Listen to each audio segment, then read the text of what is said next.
White House issued urgent alert and goes on lockdown after something oddly familiar shows up.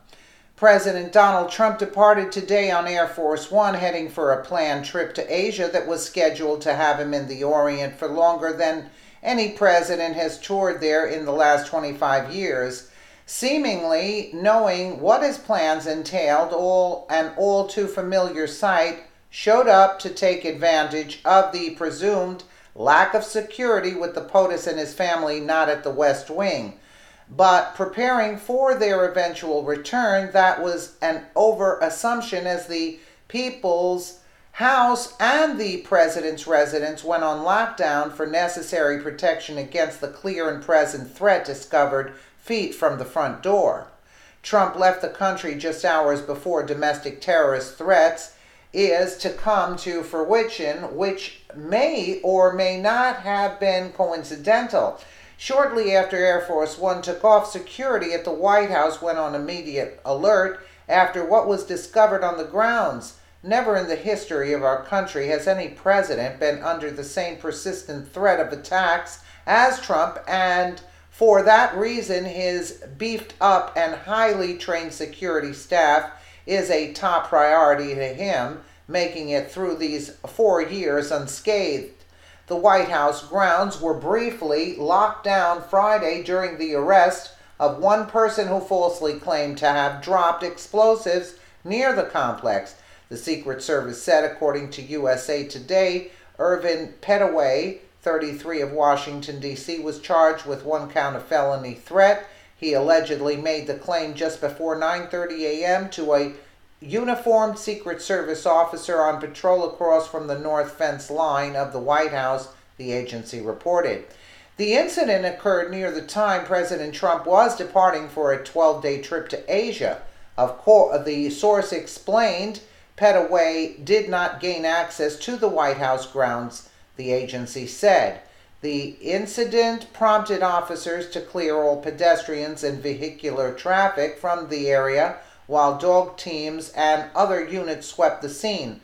Despite the intruder's claim no explosives were found, and once this fact was determined, the lockdown was lifted at approximately 10:23 a.m. local time. This comes after a slight reprieve from attempted attacks like this, namely a series of fence jumpers who kept the Secret Service working around the clock for weeks after Trump took office. This is in addition to a trend of suspicious packages left behind on the White House grounds. All of these incidents are too frequent to be ignored and shows that there's not only a number of psychopaths willing to take down our president, but seems to suggest that there are a lot of people testing the limits and capabilities of access at an alarming rate. There have been more fence jumpers in 10 months of Trump's administration than in 8 years of Barack Obama's. Also alarming is the number of suspicious packages found, all of which have a chilling thing in common that can't be ignored. The last 2 times mysterious packages have been found in this same exact spot. It's been hours within the time that the Trumps have returned home from a publicized trip. One of those times, this time of an alarming incident occurred when the President and First Lady had just come back from a controversial trip to the G20 summit. On July 9th, Secret Service was forced to shut down the north fence line at the People's House after what they found outside, not far from where the Trumps were. Fox 32 Chicago reports the Secret Service investigated a suspicious package outside the White House on Sunday night. The package was near Pennsylvania Avenue and 15th. Agents closed the north fence line of the White House as they investigated. They also closed 15th Street to vehicular traffic. At just after 7 p.m. Eastern Time on Sunday, law enforcement personnel were still on the scene investigating the package to determine what it was and if it was a threat, the Secret Service alerted in a tweet at the time. There's no amount of security and seriousness that's too much when it comes to any first family safety, but especially the Trumps, who are under increase and constant attack by lunatics who feel justified in following through on a deadly threat. It also came to light within the last 48 hours that the Secret Service is out of cash and unable to adequately staff President Trump and his family.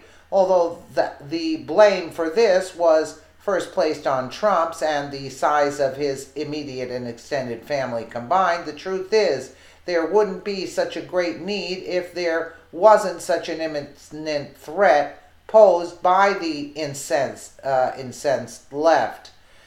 That threat is clear, present, and very real, and there are many, unfortunately, out there who are so delusioned by the Democrat Party that they are willing and hoping to go out as a martyr for the cause. There have been so many security breaches at the White House as there have been while the Trumps have lived there. There have never been, actually, since the Trumps lived there. This is not because of him, it's due to the insanity that Democrats instill in their liberal followers who are more than willing to do their dirty work. It began with a series of fence jumpers, a trend which seemed to have gotten under control recently by Secret Service. Now there are countless, quote, mystery packages found on the property. One can't help but wonder if all these failed attempts are test runs for a bigger event that homegrown terrorists or others are preparing for to see what they could successfully get away with. The pack of nut jobs, and actually anybody approaching the White House with, in a suspicious manner should be taken into custody. And this should be prosecuted to the full extent, whether there was something strange or not in the package that was left there. I mean, it's disgusting. There should be higher prices to pay for events such as this. Let me know what you guys think in the comments below. And again, thank you so much for watching.